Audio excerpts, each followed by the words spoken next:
정부가 미래형 이동수단을 국가 전략기술로 추가해 세계 최고 수준의 파격적인 세제 혜택을 주기로 했습니다. 이에 따라 전기차 공장도 올해 투자분부터 최대 35%의 세액공제 혜택을 받게 됩니다. 주가 폭락 사태를 수사 중인 검찰이 주가 조작을 주도한 의혹을 받는 나덕현 대표를 체포했습니다. 검찰과 금융당국이 합동 수사팀을 꾸린 지 11일 만으로 수사가 급물살을 타고 있습니다. 국내 1위 여행사 하나투어가 3년 6개월 만에 흑자를 냈습니다. 해외 여행 수요가 폭발적으로 늘면서 코로나로 적자를 면치 못하던 여행사들이 하나둘 흑자로 돌아서고 있습니다. 높은 금리와 임대료 하락으로 서울 주요 지역 상가 투자 수익률이 1%에도 못 미치는 것으로 나타났습니다. 서울 강남 핵심 지역의 단지 내 상가가 완판에 실패하면서 시장에 충격을 주고 있습니다.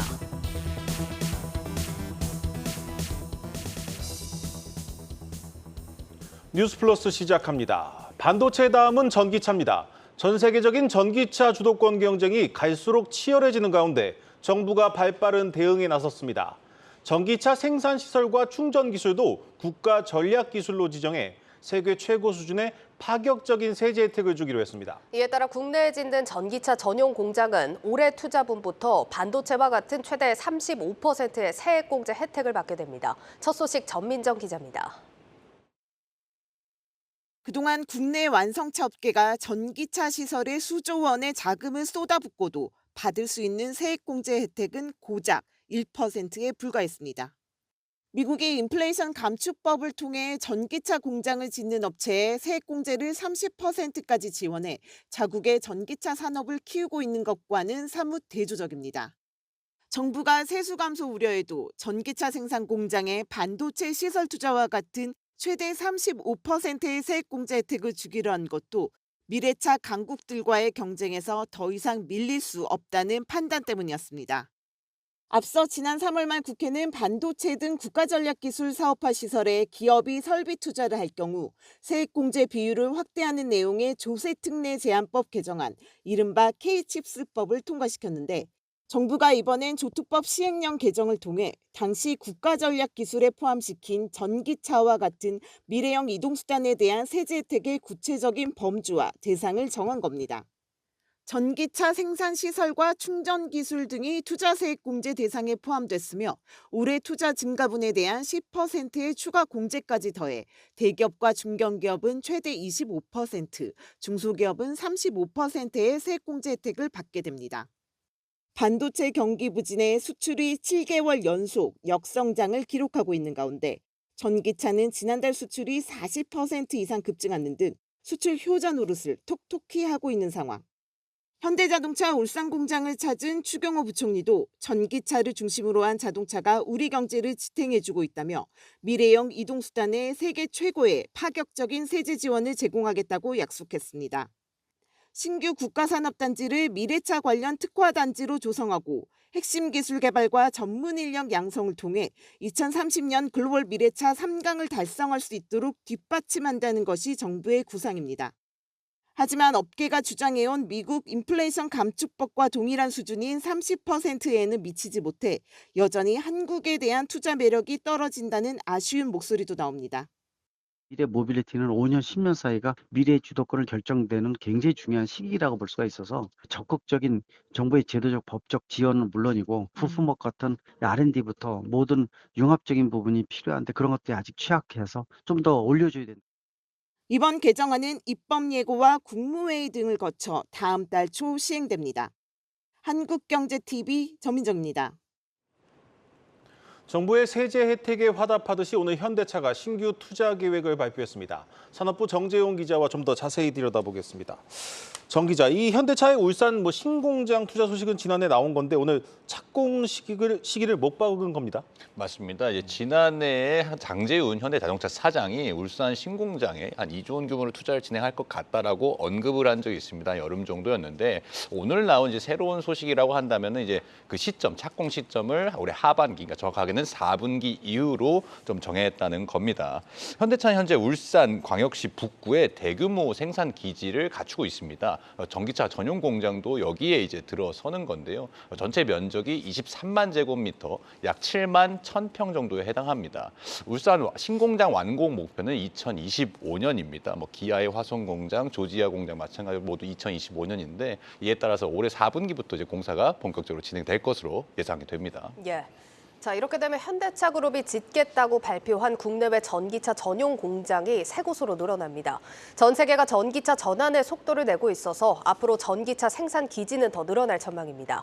이서후 기자가 현대차 그룹의 글로벌 생산 기지들을 짚어드립니다. 보시는 지도는 현대차 그룹의 국내 주요 생산 시설입니다. 현대차는 아산과 전주, 울산에, 기아는 광명과 화성, 광주를 생산기지로 두고 있습니다. 이 가운데 전기차 전용 공장이 들어서는 곳은 현대차의 울산 공장과 기아의 화성 공장입니다. 지난달 기아가 발표한 화성 PBV 전기차 공장 규모는 10만 제곱미터, 약 3만 평에 해당합니다. 오늘 발표한 울산 공장은 더 거대합니다. 전체 면적만 23만 제곱미터로 기아 화성 공장의 2배 이상입니다. 현대차와 기아는 2025년부터 두 곳의 전기차 전용 공장에서 연간 15만 대씩 총 30만 대의 전기차를 만들 예정입니다. 전 세계로 시야를 넓혀보겠습니다. 현대차 그룹의 글로벌 주요 생산기지입니다. 첫 해외 전기차 전용 공장이 들어서는 곳은 바로 이 미국 조지아주입니다. 규모는 1,183만 제곱미터로 국내 전용 공장 2곳을 합친 거에 35배가 넘는 어마어마한 크기입니다. 2025년부터 연간 30만 대가량의 전기차가 바로 이곳에서 출고됩니다. 전 세계적인 강력한 탄소 중립 정책으로 전기차 설비 투자 속도가 빨라지고 있는데요. 현대차 그룹이 제시한 2030년 전기차 생산 목표는 364만 대로 지난해 판매량의 약 10배입니다. 지금 있는 생산시설로는 이 목표량을 채우기가 한없이 부족한데요. 현대차는 오늘 광명 내연기관 라인을 전기차 전용 라인으로 바꾼다고 밝혔습니다. 이처럼 점점 더 많은 기존 생산시설들이 전기차 라인으로 전환될 예정입니다. 해외에서는 시장 규모가 폭발적으로 증가하고 있는 인도가 차세대 생산기지로 부상하고 있습니다. 현대차는 연간 13만 대를 생산할 수 있는 인도의 GM 공장 인수를 추진하고 있습니다. 네, 현대차와 기아가 연이어 역대급 실적을 내고 있는 상황이라서 일단 투자 여력은 좀 충분해 보입니다. 하지만 이 경기 침체에 대한 우려가 여전합니다. 지금은 이 자동차 호황인데 사람들이 과연 언제까지 이렇게 차를 사줄 것인가 이런 불안한 의문도 듭니다. 맞습니다. 이제 반도체 산업만 해도 지난해까지는 계속 호황기를 맞이했었기 때문에 이렇게 될 줄 아무도 예상을 못했던 것처럼 또 자동차 산업도 그런 불안감을 좀 가지고 있다라고 볼 수 있습니다. 일단 근데 시장에서는 올해까지는 자동차의 질주가 계속해서 이어질 거라고 보고 있습니다. 현대차와 기아가 모두 1분기 사상 최대 실적을 거뒀는데 2분기에는 이것보다 더 많은 실적, 더 많은 영업 실적을 거둘 것이라고 좀 예상을 하고 있습니다. 네. 증권가에서 현대차의 2분기 영업이익으로 약 3조 9천억 원, 기아는 영업이익 같은 기간 약 3조 원대가 지금 예상이 되고 있는데 이게 지난해 같은 기간보다 한 30%씩 각각 늘어난 수치거든요. 네. 그러니까 여기에서도 사상 최대 영업이익을 거둔 1분기보다도 수천억 원가량 증가한 수치를 보이는 겁니다. 올해 내내 이런 기조가 좀 이어질 것으로 좀 예상이 되고 있는데 이렇게 되면 현대차의 연간 영업이익은 13조 원, 기아는 10조 원을 넘기게 됩니다. 두 기업 모두 연간 영업이익이 10조 원을 넘기는 것은 창사 이래 처음입니다. 네, 엄청나네요. 최근 현대차와 기아가 내놓은 실적이 정말 경이로웠다라고 표현을 할 수 있을 것 같은데 보면 수익성이나 영업이익률이 예전과는 좀 다르거든요. 왜 그런 걸까요? 맞습니다. 현대차가 최고 실적 행진을 이어가고는 있지만 판매량만 따지고 놓고 보면은 오히려 한 2015년도 기억이 나실지 모르겠는데 중국의 사드 배치 보복 조치가 이루어지기 전에는 네. 연간 판매량이 한 800만 대 정도가 나왔습니다. 중국에서만 100만 대 이상 이제 판매를 하기도 했었거든요. 지금 지난해가 한 690만 대 가량 되는데 오히려 지금 판매량이 줄어든 상태죠. 그럼요. 그럼에도 불구하고 실적이 많이 나온다는 거는 그러니까 한 차량을 팔아서 더 많은 이익을 거둔다라고 보시면 됩니다. 예. 실적이 지금 훨씬 더 좋은데 올해 1분기 실적을 좀 더 보면 현대차의 경우에는 전체 판매에서 제네시스와 SUV의 판매 비중이 약 57%로 절반을 넘겼습니다. 가격이 비싼 제품을 많이 팔았다는 건데요. 기아도 마찬가지로 SUV의 판매 비중이 66% 정도로 지난해보다 늘었습니다. 일본 도요타가 이제 내일 1분기 실적을 발표할 전망인데요. 올해 1분기 영업이익이, 그러니까 도요타의 영업이익이 한 5조 원 초반대로 지금 예상이 되고 있습니다. 현대차와 기아가 합산 영업이익이 1분기에 한 6조 5천억 원 정도 나왔으니까 1년에 1,000만 대 이상을 파는 도요타보다도 많은 이익을 거둔다라고 지금은 보고 있는 겁니다. 네, 이제 관건은 이제 미래차 전환입니다. 현대차와 기아도 이제 전기차 전환을 비교적 빠르게 하고 있는 상황인데, 그런데 시장이 커지면서 경쟁이 좀 치열해지고 있습니다. 뭐 미국 IRA도 좀 신경이 쓰이고 중국 전기차도 생각보다 만만치가 않습니다. 맞습니다. 지금 시장에서는 이제 IRA 영향으로 지금 현대차, 기아의 전기차 판매량이 좀 줄어들었다, 뭐 이런 좀 시각도 있는데, 현대차 그룹에서 밝힌 올해 1분기, 그러니까 순수 전기차 판매량 집계만 좀 따져 보면요, 오히려 좀 작년보다 늘었습니다. 그러니까 지난해 1분기에 7만 6천여 대를 팔았는데 올해 1분기에는 지금 13만 5,200대 정도를 팔아서 2배 가까이 판매가 늘어난 상황이거든요. 네. 물론 이제 IRA 영향으로 미국에서 아이오닉 5라든지 EV6의 판매량이 조금 더 저조해진 영향은 분명히 있지만, 뭐 리스 판매나 이런 쪽으로 통해서 좀 판매량이 늘려가고 있기 때문에 그렇게 큰 문제는 아니라고 보고 있습니다. 문제는 이제 전기차 경쟁이 더 치열해지고 있다는 건데요. 얼마 전에 이제 중국 상하이 모터쇼가 더 진행이 됐지만, 거기서 중국 전기차 경쟁력들이 굉장히 뛰어났다라는 것들이 우리나라 언론에서도 많이 보도가 되지 않았습니까? 또 중국 차들이 이제 내수 시장을 벗어나서 유럽 시장이나 미국은 물론 이제 정치 역학적인 것 때문에 진출을 못하지만 많이 진출을 해서 좀 시장 점유율이 좀 치열해지고 있는 그런 상황입니다. 시장 조사 기간마다 좀 차이는 있지만 순수 전기차를 포함해서 전체 친환경차 이제 시장 점유율을 보면 미국 테슬라와 중국의 BYD가 1위 싸움을 치열하게 벌이고 있고요. 여기서 근데 현대차 그룹이 뭐 내연기관에서 총합해서는 좀 톱3에 올랐다고는 하지만 전기차 판매량만 보면 지금 전 세계 7위로 오히려 6위였던 2021년보다도 좀 지난해 기준으로는 떨어져 있는 상태입니다. 그러니까 현대차 그룹이 2030년에 전기차를 이제 364만 대를 생산해서 글로벌 전기차 톱3 진입을 목표로 하고 있는데, 좀 이렇게 설비 투자가 계속 국내에서 오늘 나온 것처럼 그런 투자가 계속 돼야만 이런 톱3에 진입을 할 수 있고 전기차 경쟁력도 계속해서 강화를 할 수 있다, 이런 분석이 나오고 있습니다. 네, 잘 들었습니다. 산업부 정재홍 기자였습니다.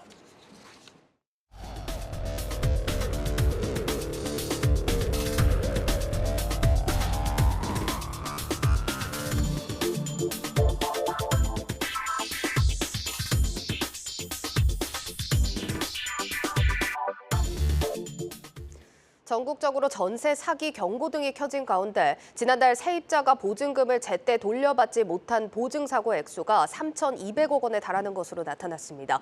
월 기준으로 역대 최대입니다. 문제는 주택 경기 침체와 맞물려 보증금을 떼이는 세입자가 더 늘어날 수 있다는 점입니다. 이 같은 추세가 지속된다면 연말까지 세입자가 제때 돌려받지 못하는 보증금이 3조 원을 넘을 가능성도 있습니다. 먼저 신용훈 기자입니다. 인천을 시작으로 전국 단위로 확산되고 있는 전세 사기 피해. 범부처 단속 결과 전세 사기 의심 건수는 14,000여 건에 달합니다. 2021년 5,700억 원 수준이던 주택도시보증공사의 보증사고액은 이미 지난해 말 1조 원을 넘어섰고 올 들어서도 매달 꾸준히 늘고 있습니다.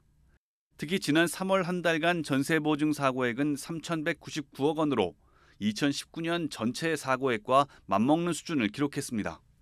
지금과 같은 추세대로라면 연말에는 주택도시보증공사의 전세보증 사고액만 2조 원을 넘을 것으로 분석됩니다. 급증하는 전세 사기 피해에 대처하기 위해 정부는 이달 중 특별법을 제정합니다.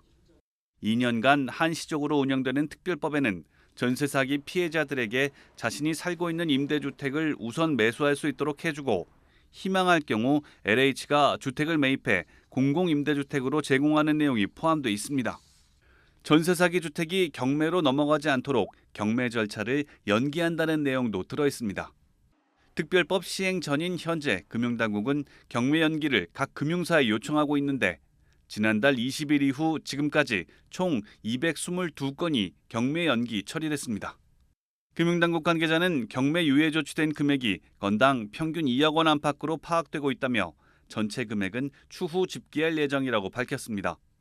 주택도시보증의 전세보증 사고 예상액에 보증가입이 안 된 사례까지 포함할 경우 연말까지 3조 원 이상의 전세 사기 피해가 발생할 것이란 분석도 나옵니다. 한국경제TV 신용훈입니다.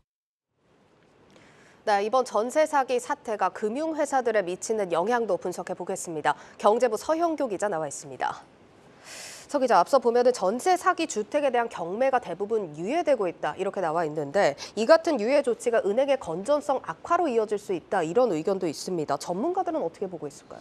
네, 일각에서 그런 우려가 나오고 있습니다. 경매가 늦어질수록 채권자인 은행이 대출금을 회수하지 못해서 유동성이 악화될 수 있기 때문인데요. 예. 여기에 소액 임차인의 최우선 변제권이 적용된 주택의 경우 금융회사가 회수 가능한 금액이 줄어들어 손실 규모가 더 커질 수 있습니다. 최우선 변제가 뭐냐면 전셋집이 경매로 넘어갔을 때 은행의 선순위 근저당 설정보다 앞서 임차인의 보증금 일부를 보호해 주는 겁니다. 네. 은행 입장에서는 돌려받을 수 있는 금액이 줄어드는 것이니 손실을 볼 가능성이 높아지는 거죠. 하지만 전문가들은 은행 건전성에 문제가 없을 것이라고 보고 있습니다. 전세 사기 피해 주택에 대한 은행권 대출액이 매우 적은 수준이기 때문입니다. 실제로 인천 미추홀구 전세 사기 피해 대책위원회가 피해 주택 1,700여 세대의 채권 보유자를 조사한 결과 시중은행은 2.9%인 50세대에 그쳤습니다. 이러다 보니 경매가 유예되고 최우선 변제로 인한 손실이 발생하더라도 은행 건전성에는 타격이 없을 것이라는 전망이 나옵니다. 네, 그래프를 보면 확실히 은행 대출 비중이 적긴 합니다. 그런데 이 새마을금고 같은 이제 제2금융권 비중이 높은 게 눈에 띄는데 이 제2금융권 같은 경우에는 이미 PF 대출 부실로 좀 어려움을 겪고 있는 상황인데 이게 좀 어려움이 좀 가중되지 않을까 걱정이 됩니다. 네, 그렇습니다. 실제로 인천 미추홀구 전세 사기 피해 주택 가운데 새마을금고, 신협, 농협 등 상호금융권에서 받은 대출 규모가 약 74%를 차지하는 것으로 파악됐습니다. 시중은행과 달리 이 금융권을 둘러싼 건전성 악화 우려가 큰 상황인데요. 더 심각한 문제는 앵커께서 지적하신 대로 이 금융권의 부동산 PF 대출 부실화 가능성도 높다는 점입니다. 실제로 저축은행과 상호금융권의 연체율은 작년 말 기준 각각 3.4%, 1.5%로 전년 말 대비 오름세를 보였습니다. 이 금융권이 시중은행에 비해 자금력이 크지 않다는 점을 고려하면 이번 사태가 이들 회사의 유동성에 부담을 줄 수 있다는 지적이 나오고 있는 상황입니다. 또 현재 공식적으로 인천 미추홀구에 한정돼 있는 전세 사기 피해가 전국적으로 확산될 경우에는 이 금융권을 둘러싼 우려가 한층 커질 것으로 보입니다. 네, 그야말로 설상가상입니다. 좀 위태위태해 보이는데 금융당국은 현재 이 금융권 상황에 대해서 어떻게 진단을 하고 있습니까? 네, 최근 저축은행과 상호금융권을 둘러싼 논란이 커지고 있으니까 금융당국도 이들 회사에 충당금을 추가 적립하라고 지시했습니다. 네. 당국도 위기감을 느끼고 있지만 제2의 저축은행 사태는 오지 않을 것이다라고 전망을 하고 있습니다. 2011년 저축은행 사태 당시 연체율이 20%에 육박했던 점을 감안하면 현재 연체율은 상대적으로 낮은 수준이긴 합니다. 또 당시에는 외부 감독 기능이 부실했었고 저축은행들이 무리한 대출을 해왔던 터라 지금 상황과는 조금 다르다고 볼 수 있습니다. 하지만 부동산 시장 침체가 장기화할 경우 전세 사기나 PF 대출 문제가 연쇄적으로 터질 수 있거든요. 그러면 건전성이 좋지 않은 일부 회사들이 도산할 가능성이 높다는 게 전문가들의 견해입니다. 네, 자 일단 이번 사태가 시중은행 건전성에 미치는 영향은 좀 크지 않겠지만 최근에 전세 자금 대출 규모가 좀 줄어들고 있지 않습니까? 이런 측면에서 보자면 은행 실적에 좀 영향이 있지 않을까 싶은데 어떨까요? 네, 실제로 전문가들도 이번 사태가 은행 실적에 좀 부정적 영향을 미칠 것으로 보고 있습니다.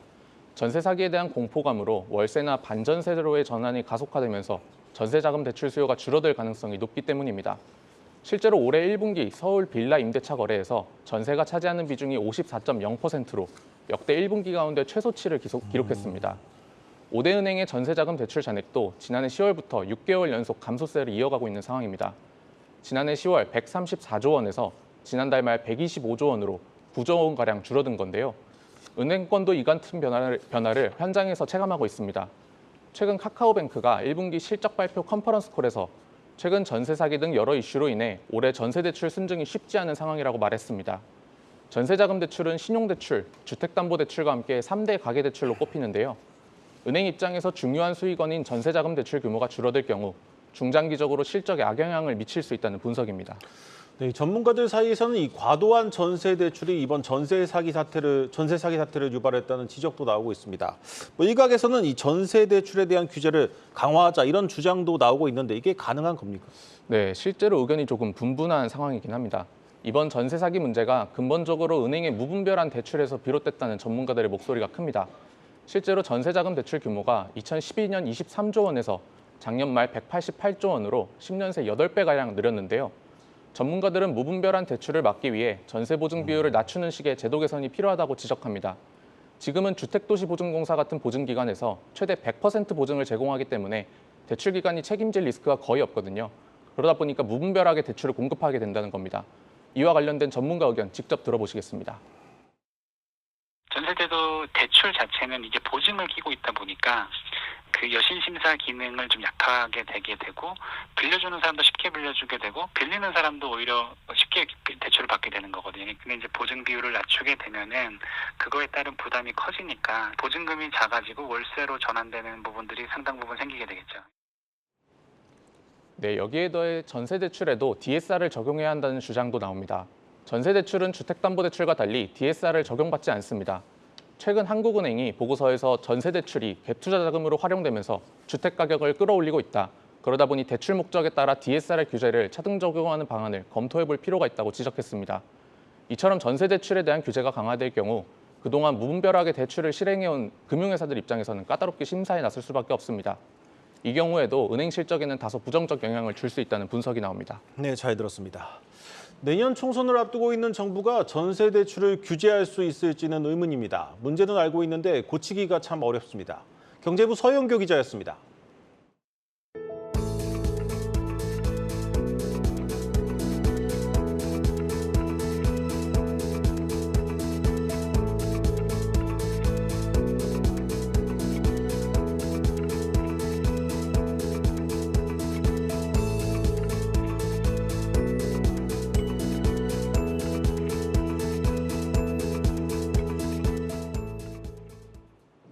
사상 초유의 코로나 팬데믹을 견뎌온 여행사들이 하나둘씩 흑자로 전환하고 있습니다. 무려 4년 만에 흑자를 내는 겁니다. 인원을 줄이고 자산을 내다 팔면서 버텼는데 드디어 볕이 드는 것 같습니다. 산업이부 신선미 기자와 자세히 알아보겠습니다. 신 기자, 이 업계 1위인 하나투어가 가장 먼저 흑자 소식을 알렸는데 참 오래 걸렸습니다. 네, 오래 걸렸습니다. 국내 1위 여행사죠. 하나투어가 스타트를 끄는 건데요. 1분기 영업이익이 56억 원을 기록하면서 흑자로 전환했습니다. 3년 6개월 만인데요. 지난해 하나투어는 1,011억 원의 영업 손실을 기록하는 등 여행사 대부분이 이제 3년간 대규모 영업 적자 행진을 이어왔습니다.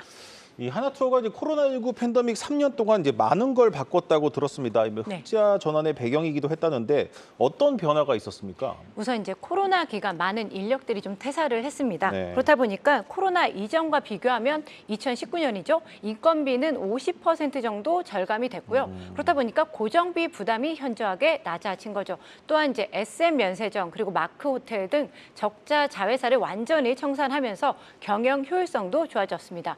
무엇보다 이제 중요한 거는요. 해외 여행 수요가 늘었다는 점인데요. 하나투어는 특히 올 1분기 패키지 송출객이 전분기와 비교해서 2배 가까이 늘었습니다. 네. 코로나 3년간 이 모든 걸 뜯어고치며 재정비한 하나팩 2.0이라는 상품 덕분입니다. 2.0이라는 이 숫자만 보면 뭔가 새로운 버전 같기는 한데 이 하나팩 2.0은 구체적으로 어떤 상품인가요? 패키지 여행하면 떠오르는 것들이 있습니다. 보통 이제 쇼핑, 그리고 외곽의 호텔, 그리고 굳이 외국까지 가서 먹게 되는 한식 이런 게 좀 떠오르는데요. 이런 걸 바로 이제 패키지 여행의 국룰이다 이렇게 좀 보는데 이 같은 불만 요소를 완전히 좀 없애면서 파격적인 변화를 준 겁니다. 쇼핑 코스는 좀 뺐고요. 도심에서 그 4, 5성급 호텔 그리고 현지 맛집으로 구성을 좀 했습니다. 그렇다 보니까 가격은 일반 패키지 여행 상품보다 30%가량 높은데요. 기존 패키지 여행과 마진율은 비슷한데 상품 가격이 높아지면서 수익성 개선에 긍정적이었던 겁니다. 특히 이제 패키지 여행이 불편 요소이자 불만 요소가 사라지면서 고객 만족도가 높아진 것이 성과인데요. 중장년층 위주였던 이 패키지 여행이 하나팩 2.0 덕분에 MZ세대의 비중이 올라갔습니다. 코로나 이전 20%대였는데요. 30%대로 이 참여도가 높아졌습니다. 사실 여행사는 이 패키지 여행을 많이 팔아야 수익이 많이 남는 구조인데 그래도 이제 그동안 계속 해오던 이 주력 사업을 바꾼다는 게 쉽지 않았을 텐데 내부적으로 좀 어떤 과정이 있었는지도 궁금합니다. 네. 하나투어 관계자의 말을 들어보면요. 이 코로나 위기, 이 3년 동안이 정말 위기였던 건 분명하다. 하지만 오히려 한 템포 쉬어가면서 변화를 좀 준비할 수 있는 기회도 됐다. 이렇게 말을 하더라고요. 사실 이제 패키지 상품 구성에 큰 변화를 줘야 한다. 계속 생각을 해왔지만 그동안 이제 실행할 엄두가 나지 않아서 미뤄왔던 겁니다. 근데 이 코로나 3년이 준비를 마칠 수 있는 기간이 됐던 건데요. 패키지 패키지 상품 구성을 보면요. 현지 랜드사와 호텔, 가이드 등 복잡한 이해관계로 인해서 설득 작업이 좀 필요합니다. 특히 이제 저가 패키지 상품을 팔면서 발생한 손실을 이 현지 랜드사와 가이드들은 쇼핑으로 보전을 해왔거든요. 그렇다 보니까 이런 관행을 멈추기가 쉽지 않았던 거죠. 아울러 이제 쇼핑을 없애면서 생긴 시간이 있잖아요. 여기는 이제 현지 투어나 차별화된 관광 상품으로 좀 채워야 하는데 단기간에 이 상품 구성을 바꾸는 게 쉽지가 않고요. 이에 이제 하나투어는요, 300명의 상품 개발자를 투입해서 패키지 상품을 좀 차별화했고요. 그리고 랜드사와 항공, 차량, 호텔 등 인프라 구성까지 이 네트워크사들의 설득 작업을 거쳐서 변화를 준 겁니다. 네. 이렇게 변화를 주니까 여행업계에선 하나투어의 우려의 목소리를 내기도 했거든요. 보통 패키지 하면은 가격이 저렴한 게 조금 눈에 돋보이잖아요. 그래서 네. 이제 고객들의 선택을 받기가 쉽지 않을 거다 이런 우려였습니다. 하지만 뚜껑을 열어보니 기회에 불과했던 거죠. 이 업계 1위인 하나투어의 변화가 좀 성공적으로 평가를 받으면서 전반적인 좀 변화도 예상이 됩니다. 대형 여행사들, 좀 주춤했던 여행사들이 재도약할 수 있는 계기가 될 것이다, 이런 분석도 나옵니다. 네, 그렇습니다. 하나투어, 모두투어 등 이 국내 대형 여행사들은 해외 여행에 대한 축적된 데이터도 있고요. 노하우를 갖고 있습니다. 근데 외국을 보면요. 보통 휴가를 가는 게 3, 4주, 1년에 2달까지도 휴가를 가죠. 그렇다 보니까 항공권만 끊어서 가는 개별 자유여행이 자리를 잡아왔습니다. 하지만 우리 휴가 어떤가요? 보통 일주일, 길어야 2주 정도에 불과하잖아요. 짧은 기간 해외여행을 가야 하는 상황에서 여유롭게 준비할 시간도 없죠. 게다가 이제 동선도 효율적으로 구성을 해야 하다 보니까 패키지 여행 수요가 계속 꾸준하게 이어지고 있는 겁니다. 국내에서도 이제 자유여행 시장이 패키지 여행보다는 2배가량 큰 시장입니다. 하지만 패키지 여행 비중도 작지는 않다는 거죠.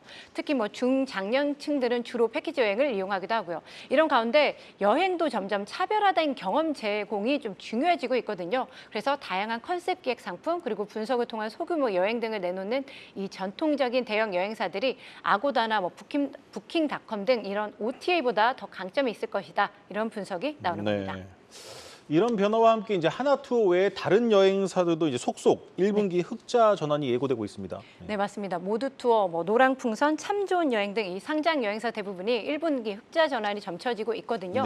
모두투어의 경우 증권가는 영업이익 추정치로 32억 원을 제시하기도 했는데요. 하나투어가 영업 적자를 지속할 것이라는 이 증권사 전망을 깨고 56억 원 흑자를 기록한 것처럼 모두투어의 영업이익도 증권가 전망보다 좀 더 높은 40억 원대를 기록하지 않겠냐, 이런 관측이 나옵니다. 그리고 노랑풍선은 30억 원대, 참 좋은 여행도 20억 원대를 기록해서 흑자 전환할 것으로 예상이 되는데요. 이 상장 여행사 대부분이 1분기 흑자 전환이 예상되면서 여행사들의 관리 종목 지정 우려도 해소되는 분위기입니다. 코로나 직격탄에 이들 대부분이 2020년부터 3년째 적자 행진을 이어왔죠. 올해도 적자를 기록할 경우 4년 연속 영업 손실에 해당돼 관리 종목으로 지정됩니다.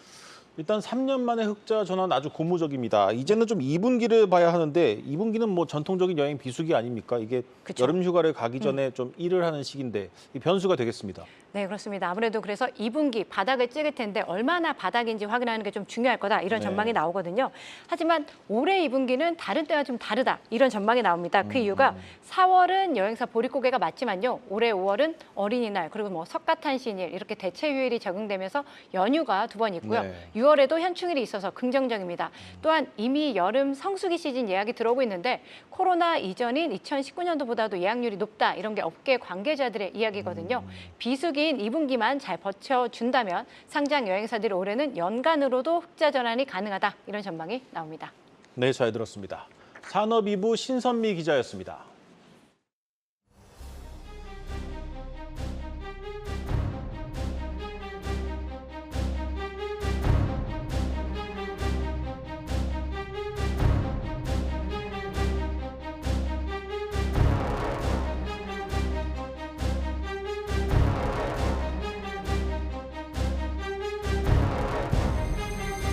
지금 되어 있는 데들은 다 높게 맛을 들고 기다리고 계시는 거예요. 작년 9월 달에는요, 한 4분의 1 가격이죠. 25% 수준이었어요. 지금은 한 65에서 70 정도까지 올라갔다고.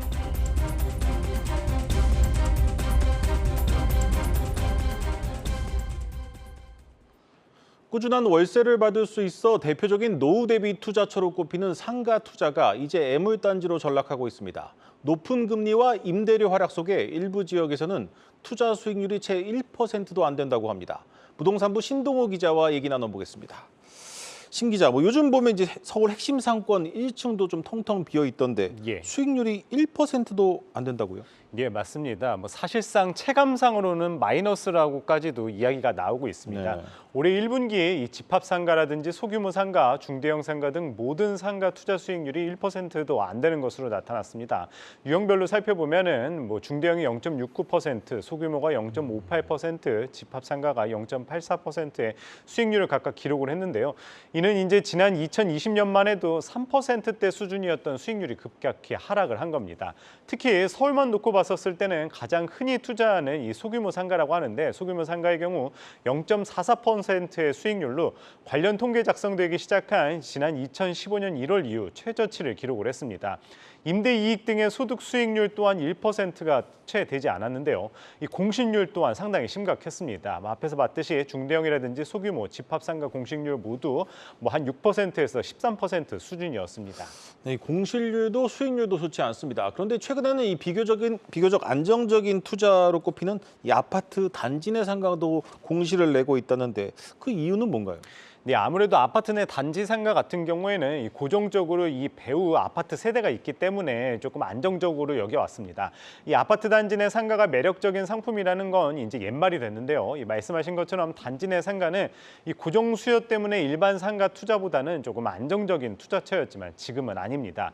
입주한 지 3, 4년이 지난 곳부터 강남 노른자 위 입지로 주목받는 이 새로 입주 예정인 아파트 단지 내 상가들도 이 공실을 피하기는 어려웠는데요. 이 송파구의 헬리오시티의 경우 현재 단지 내 상가 공실률이 약 9.7% 수준으로 조사가 됐습니다.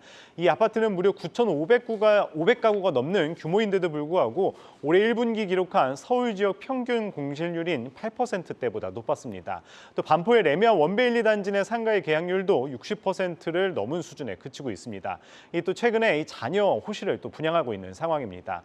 또 강남 개포자의 프레지던스 단지 내 상가인 개포 자이스퀘어도 25개실 가운데 약 10실 정도가 비어있는 등 이 강남의 알짜 아파트 단지 내 상가들도 현재는 이제 쉽지 않은 상황입니다. 결국 이제 금리가 높아지면서 수익률이 감소하고 공실이 늘면서 임대료가 떨어지는 게 핵심인 것 같습니다. 이 창업하시는 분들도 상가를 선택하는 기준이 좀 달라진 것 같습니다. 예, 맞습니다. 사실 이 코로나 사태로 인해서 외부 활동이 이제 줄어들면서 많은 식당가나 상점들이 문을 닫았다는 뉴스 보셨을 겁니다.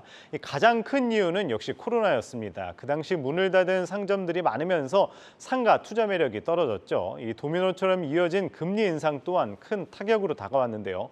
이 통상 상가와 같은 수익형 부동산의 경우에는 주로 거액의 금액을 대출을 해서 레버리지를 통해 투자에 나서는데 이 최근 금리가 상승하면서 임대 수익률이 급감할 수밖에 없는 겁니다. 이 최근 시중은행 담보대출이 5%에서 6%대인 점을 감안을 한다면은 은행 대출을 받아 투자에 나설 경우 이 투자 기간이 길어질수록 손해가 날 수밖에 없는 구조입니다. 이 관리비와 대출 이자를 빼면 이 수익은커녕 이 마이너스에 또 거래 가문까지 겹치면서 이 손절도 쉽지 않은 분위기였습니다. 여기에 이 코로나 때 이 배달 문화가 빠르게 확산된 점도 상가 투자에 영향을 미쳤는데요.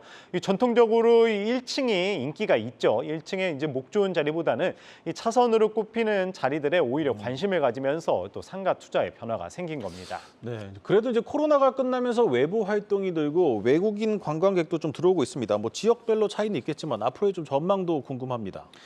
예, 맞습니다. 최근 이제 명동이나 압구정을 보면은 이 많은 외국인들이 다시 한국을 찾은 것을 볼 수가 있죠. 이 코로나 사태가 진정되면서 이 방역도 느슨해지자 활동 인구가 많아졌는데요. 그래서 다시 상점들이 활기를 띠지 않을까 하는 기대감도 있는데요. 상가 투자는 그렇지만 아직이라는 전문가들의 의견이 많습니다. 코로나 기간 때 낮췄던 임대료를 다시 올리면서 여전히 임차인을 찾기 쉽지 않다는 이유에서인데요. 물론 잘 되는 상가도 있긴 합니다. 이 성수동의 경우는 0%대 공실률이라는 말이 나올 정도로 상권이 잘 형성이 돼 있습니다. 이런 곳 같은 경우에는 공실률은 낮지만 그만큼 비용이 많이 들어서 이 고금리 시대에 수익이 크지 않다는 분석이고요. 여전히 코로나 이전과 비교해선 나아지지 않았다는 이야기가 많습니다. 이 때문에 핵심 상권을 제외하고는 여전히 상가 투자는 고민해봐야 하는 상황입니다. 네, 이 상황은 어렵지만 그래도 투자하시려는 분들이 계실 텐데 좀 어떤 부분들 눈여겨봐야 할까요? 앞서 이야기했듯이 당분간 상가 투자는 좀 어려울 것이라는 게 전문가들의 지적입니다. 가장 큰 문제는 앞서 이야기했듯이 금리 때문인데요. 이 시중은행 담보대출 금리가 5, 6%대인 만큼 대출을 받아서 월세를 받는다 해도 손해가 나기 때문입니다. 그래도 이제 투자를 원할 경우에는 당연히 이제 신규 분양보다는 상가의 경우에는 급매라든지 경매를 통해 낙찰을 받는 것이 가장 좋은 방법이라고 이야기를 합니다. 만약에 위치를 정했다면은 상가는 최소 시세보다 이 30%가량 저렴하게 낙찰을 받아야 한다고 전문가들은 조언을 하고 있습니다. 그리고 무엇보다 중요한 게 이 우량 임차인을 받아야 하는 거겠죠. 이 특이할 만한 점은 예전에는 1층 상가 자리를 가장 우선적으로 추천했지만 이 배달 문화가 급속도로 확산하면서 자리는 많이 중요해지지 않았다고 합니다. 제가 실제로 방문한 곳은 한 디저트 가게였는데요. 2층에 자리한 곳이었지만 이 배달을 중점적으로 하면서 또 동시에 이 베이킹 강의를 진행하는 곳이었습니다. 이 배달로 수익을 올리기도 하고 또 강의를 통해서도 수익을 올렸는데요. 임대인 입장에서도 꾸준한 월세를 받고 있다고 했습니다. 아무래도 상가 투자를 하려는 사람들이 이 시색 차익보다는 이 꾸준한 월세를 받는 것을 원하는 사람이 많은 만큼 가장 중요한 것은 우량 임차인을 구하는 것이라고 이야기를 했습니다. 네, 잘 들었습니다. 부동산부 신동호 기자였습니다.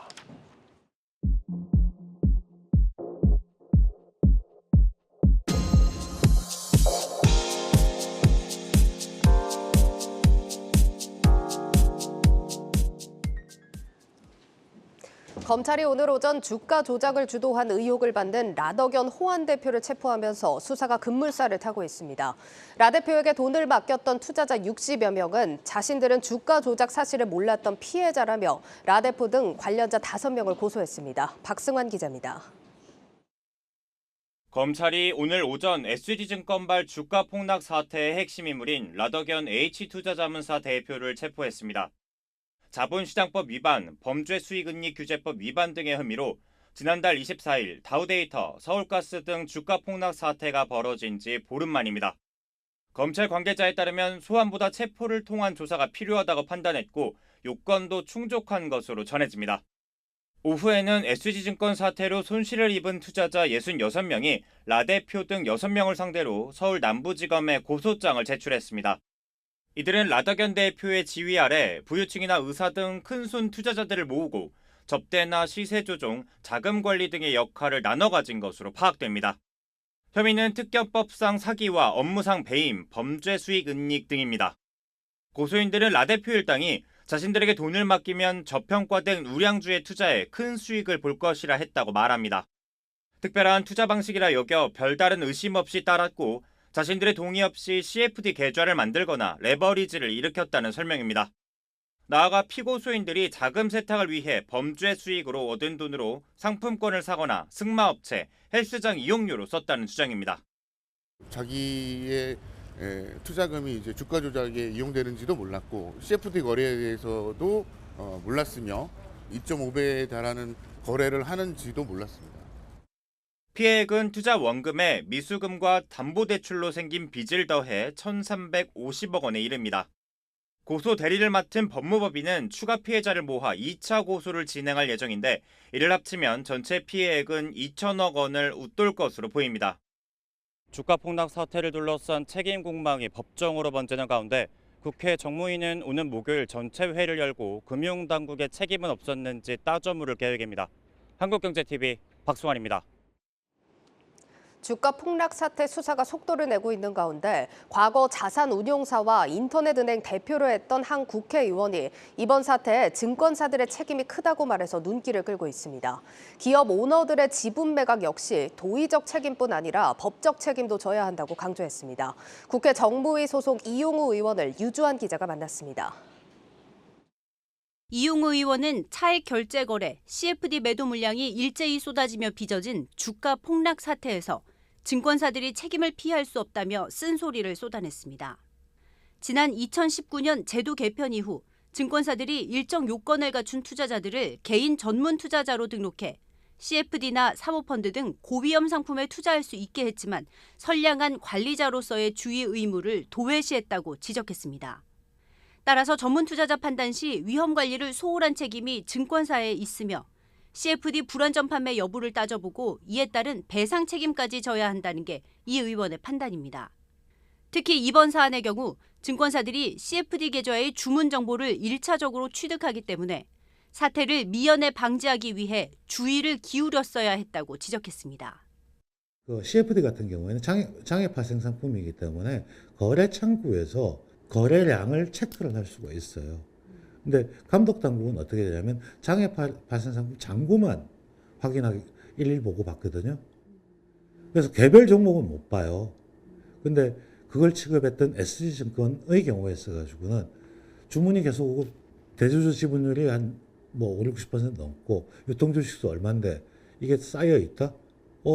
그러면 문제가 될 수 있구나 하면서 자기 스스로도 또 리스크 관리를 했어야 되는 거예요.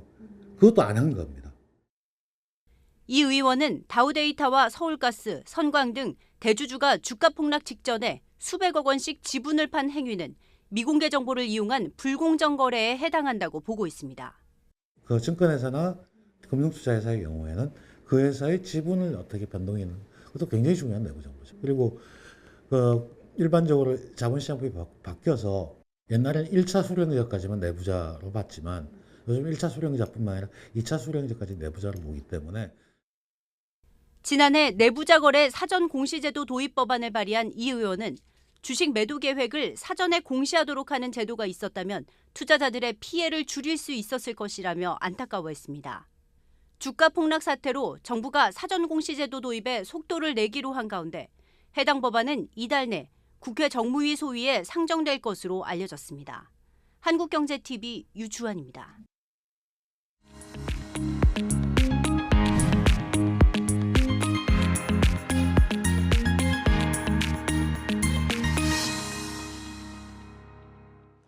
네, 최근 글로벌 사모펀드들이 국내 의료기기 기업에 눈독을 들이고 있습니다. 현재 관련 기업들의 경영 환경이 녹록지 않은 상황에서 막강한 자금력을 앞세워서 기업 쇼핑에 나서고 있습니다. 박승원 기자가 보도합니다. 국내 1위 미용 의료기기 기업인 루트로닉. 지난해 업계 최초 연매출 2천억 원대를 돌파하며 승승장구하는 가운데 돌연 경영권 매각설이 불거졌습니다. 베인캐피탈과 칼라일 그룹 등 글로벌 사모펀드들이 인수를 목적으로 재무실사를 추진하고 회사를 수차례 방문한 사실이 알려진 겁니다. 회사 측에선 사실무근이며 매각 의사가 없다는 입장. 하지만 투자은행 업계에선 같은 의료기기인 클래시스의 경영권 인수에 성공한 베인캐피탈이 인수를 추진할 가능성이 높다고 보고 있습니다. 사모펀드의 국내 의료기기에 대한 관심은 이뿐만이 아닙니다. 현재 상장 폐지 절차를 밟고 있는 국내 1위 치과용 임플란트 기업 오스템 임플란트는 사모펀드의 공개 매수를 통해 경영권이 넘어갔습니다.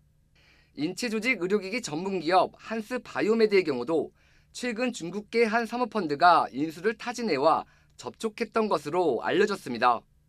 구체적인 조건이 안 맞아 최종 결렬됐지만 논의 재개 가능성은 열려있다는 게 업계의 분석입니다. 금리 인상과 경기 둔화 우려로 국내 의료기기 업계의 경영 환경이 여전히 녹록치 않은 만큼 막강한 자금력을 앞세운 사모펀드의 영향력은 갈수록 커질 전망입니다. 한국경제TV 박승원입니다. 네, 취재기자와 더 자세한 얘기 나눠보도록 하겠습니다. 박 기자, 최근 들어서 사모펀드들이 국내 의료기기 기업에 더 관심을 가지게 된 배경은 뭐라고 봐야 될까요? 네, 이제 해외 시장에서의 선방 그리고 이제 그로 인한 이제 견조한 실적 이게 이제 사모펀드의 눈길을 끄는 이제 주된 배경 중 하나라는 진단입니다. 실제 루트로닉의 경우 이제 지난해 연결 기준 매출액과 영업이익이 전년 대비 각각 52%, 87% 급증했는데요. 특히 전체 매출 중 87%가 이제 수출인데 이 가운데서도 미국 법인의 전체 매출이 이제 41%를 차지했습니다. 또 이제 횡령 사태에도 불구하고 이제 지난해 국내 임플란트 기업 최초로 연매출 1조 원을 달성한 이제 오스템 임플란트 역시 해외 매출이 전체 실적 성장을 이끌었고 한스 바이오메드도 이제 미국에서 처진 피부에 이제 실을 넣어 당겨주는 시술에 필요한 제품인 민트 리프트의 이제 성장에 힘입어 2년 만에 흑자 전환에 성공했습니다. 여기에 이제 최근 반등이 나서긴 했지만 이제 지난해 같은 기간과 비교해 이제 제약 바이오 업종의 약세 흐름도 사모펀드의 투자를 유인하는 것으로 보여집니다. 네, 자 일단 실적과 밸류 관련한 매력 외에도 뭐 이렇게 사모펀드들이 국내 의료기기 기업을 좀 좋게 보는 또 다른 이유가 있을까요? 네, 이제 통상적으로 이제 사모펀드는 이제 기업을 싼 가격에 매입한 후 이제 체질 개선을 거쳐 비싸게 매도해 수익을 추구하는데요. 네. 이런 사모펀드 입장에선 이제 국내 의료기기 기업이 매력적일 수밖에 없다는 게 전문가들의 시각입니다. 전 세계적인 고령화로 높은 성장과 수혜가 기대되는 산업이 바로 의료기기이고 이 가운데서도 한국이 의료기기 강국이라는 설명입니다. 여기에 신약 개발 기업의 경우 이제 평균 10년 이상의 개발 기간으로 이제 리스크가 큰데 반해 의료기기는 빠른 제품화로 리스크가 다소 낮다는 점도 긍정적이란 진단입니다. 예. 그럼 이런 관심이 계속 이어진다면 이제 앞으로 사모펀드의 인수 대상으로 좀 생각해 볼 만한 기업은 어디가 있을까요? 네, 이제 실적이 뒷받침되면서 이제 최대 주주의 지분이 낮은 의료기기 기업이 이제 타깃이 될 것이라는 분석이 나오고 있습니다. 시장에선 이런 기업으로 이제 체외 진단 기기 전문 기업인 휴마시스와 유전체 분석 전문 기업 테라젠 이텍스가 언급이 되고 있는데요. 이 가운데 휴마시스의 경우 이제 최대 주주인 아티스트 코스메틱의 지분이 12.7%에 불과합니다. 이렇게 낮은 지분과 달리 실적은 지난해 연결 기준 매출액과 영업이익은 이제 전년 대비 각각 46%, 10% 증가했습니다. 특히 이제 매출 가운데 이제 수출 비중이 53%에 달하는데요. 네. 또 이제 테라젠 이텍스 역시 이제 태제 주주인 이제 김성진 매드팩토 대표 및 특수 관계인 지분이 9.12%로 상당히 낮은 데 반해 지난해 흑자 전환에 성공했습니다. 알겠습니다. 자, 그러면 개인 투자자 입장에서 이렇게 사모펀드들이 좋게 보는 국내 의료기기 기업들 어떻게 바라보면 좋을까요? 네, 이제 통상적으로 사모펀드의 경우 이제 인수에 이제 나서는 기업의 기술 개발보다는 자본의 흐름만을 고려해 이제 향후 몸값을 올린 뒤 투자 지분을 팔아치우는 소위 엑시트의 관점에서 접근하는 경우가 많습니다. 네. 투자금 회수가 주된 목적인 만큼 인력과 부동산은 물론 기술 매각 등에 나설 가능성이 높고 이럴 경우 이제 해당 기업은 어려움에 처할 수밖에 없는데요. 해당 기업의 주가 역시 반짝 상승에 그치는 경우가 많은 게 사실입니다. 다만 이제 그 모든 사모펀드의 경영권 인수가 부정적인 것만은 아닌데요. 지난 2018년 이제 CJ 헬스케어에 입찰해서 유일한 전략적 투자자인 즉 SI인 한국콜마는 사모펀드들과 컨소시엄을 구성해 인수에 성공했고 네. 그 뒤로 이제 좀 더 성장하는 모습을 나타냈습니다. 결국 이제 사모펀드의 긍정적인 기능을 살려 인수기업과 사모펀드 모두 이제 윈윈하는 방향으로 이제 투자 관점에서 접근할 필요가 있다는 조언인데요. 관련해 전문가의 입장 들어보겠습니다. 사모펀드가 사업 확장 또는 이제 성장의 방향성을 제시하면서 기업 성장에 적극적으로 기여하는 그런 이제 사례들에 있어서는 향후 주가에 있어서도 긍정적인 영향을 미칠 수 있기 때문에 이런 부분들은 투자자들도 긍정적으로 평가할 수 있는 부분이라고 볼 수 있죠. 네, 여기까지 듣도록 하겠습니다. 산업 2부 박승원 기자였습니다.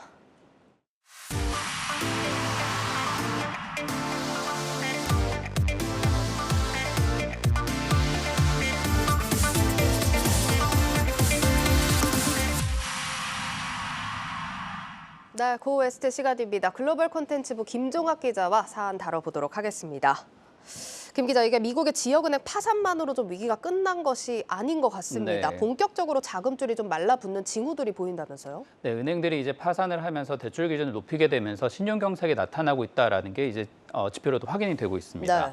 오늘 첫 키워드 보시면 이제 더 커진 경기 침체 경고음이라고 볼 수 있는데요.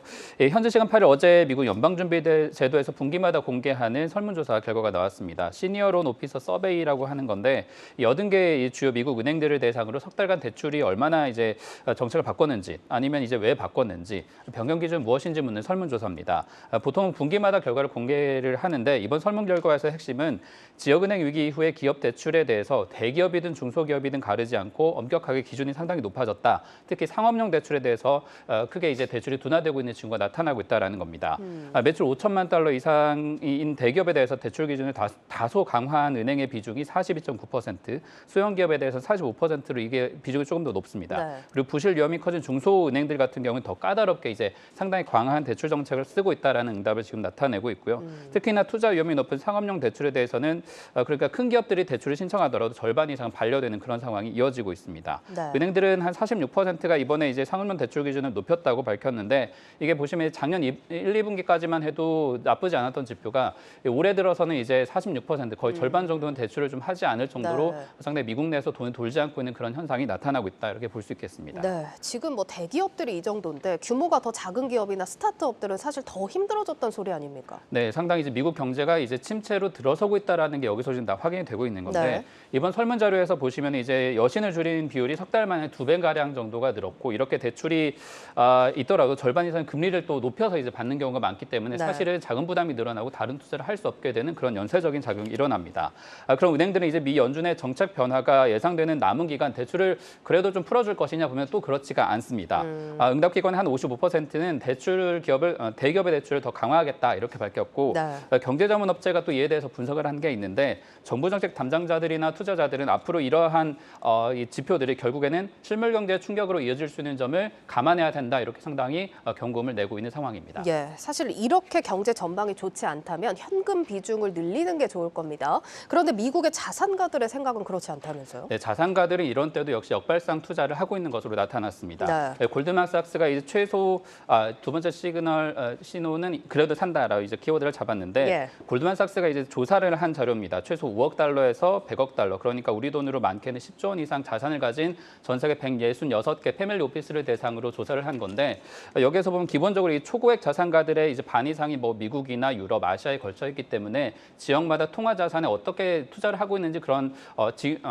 그런 가이드를 알 수 있는 데이터라고 할 수 있습니다. 네. 그런데 보시면은 2021년 조사에 비해서 주식 비중이 지금 표가 나오겠지만 31%, 28%로 보시면 중간에 이제 파란 좀 더 진한 색깔로 보시면 됩니다. 이게 네네. 비중이 다소 줄어든 것으로 나타났는데 사실 한 3분의 1 정도로 여전히 상장 주식에 투자하고 있는 것이고 워낙에 시장이 하락하다 보니까 줄어든 것처럼 보이지만 자산가들이 여전히 주식에 비중을 많이 두고 있다. 그리고 현금에 대해서도 어느 정도는 의지를 하고 있다라는 데이터를 볼 수 있겠습니다. 네. 이에 대해서 골드만삭스는 지속적인 투자를 워낙에 강조를 하는 자산가들이기 때문에 더 길게 보고 있고 그만큼 앞으로 좀 위험을 감수하려는 성향이 아직까지 나타나고 있다 이렇게 해석을 하고 있습니다. 네, 그러면 이 자산가들이 지금 어디에 나눠서 투자를 하고 있는지 그 분야도 알 수 있을까요? 네, 이 분야들도 상세히 공개가 되어 있는데 아무래도 현금 부자들은 세계적인 부자들이라 하더라도 현금을 굉장히 사랑하는 건 여전히 이제 나타나고 있고요. 네. 다만 그 비중이 작년보다는 좀 줄어드는 그런 추세입니다. 이러한 자금들이 어디로 투자가 되는지 본다면 채권이나 사모 주식 그리고 공모 주식 같은 데 투입이 될 예정이고요. 큰 변동은 없지만 원자재나 상품 자산에 대한 투자도 늘어나는 것으로 보입니다. 특히나 이 주식 섹터에 대해서는 저희도 참고할 만한 부분인데 정보기술과 헬스케어 부분에 대해서는 비중을 확대하겠다라는 응답이 43%, 34%로 각각 확인이 됩니다. 예. 나머지는 비중이 좀 적은 편인데 이건 이제 의견이 갈린다라고 볼 수 있는 것이고 상당히 뭐 지금 팬데믹 이후에 고용이 많이 늘었던 걸 정리하고 있는 분야들이기는 하지만 아무래도 자산가들은 길게 보고 장기간 투자를 하기 때문에 그 가치를 더 높게 평가하는 업종군이라고 보고 있는 것으로 확인이 됩니다. 알겠습니다. 지금 뭐 분야들 중에 상품 시장에 대한 투자를 좀 지속한다 이런 부분에 좀 초점을 맞춰보고 싶은데 네. 두 축을 좀 크게 나눠보자면 금과 유가 이렇게 좀 나눠볼 수 있겠죠. 흐름이 좀 상반되는데 먼저 금부터 보자면 좀 전문가들 의견 어떨까요? 금은 아무래도 달러와 연관이 많은데 이 전문가들의 시각은 상당히 조금 변화가 더 크게 일어날 수 있겠다 이런 예상들이 나옵니다. 마지막 네. 키워드는 빛의 속도로 뽑았는데 이게 아무래도 반짝반짝이는 금도 관련이 있고 빛의 속도로 탈출하고 있는 석유 투자자들 이야기입니다.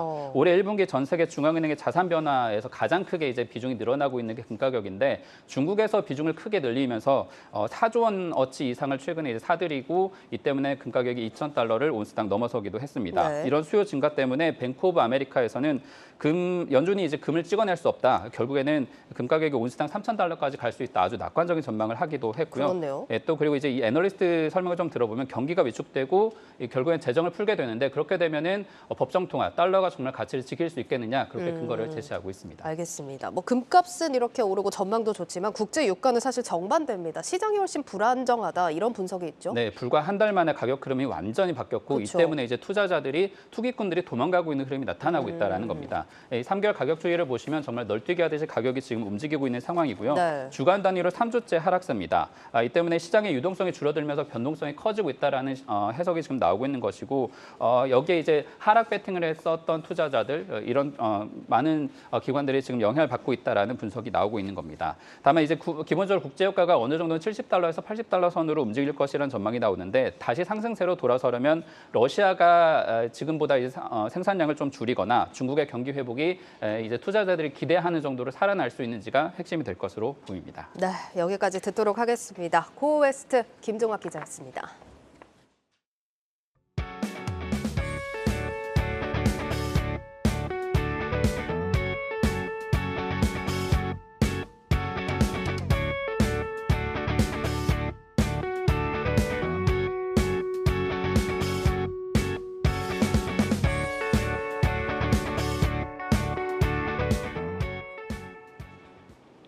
뉴스플러스 오늘 준비한 순서는 여기까지입니다. 시청해주신 여러분 고맙습니다.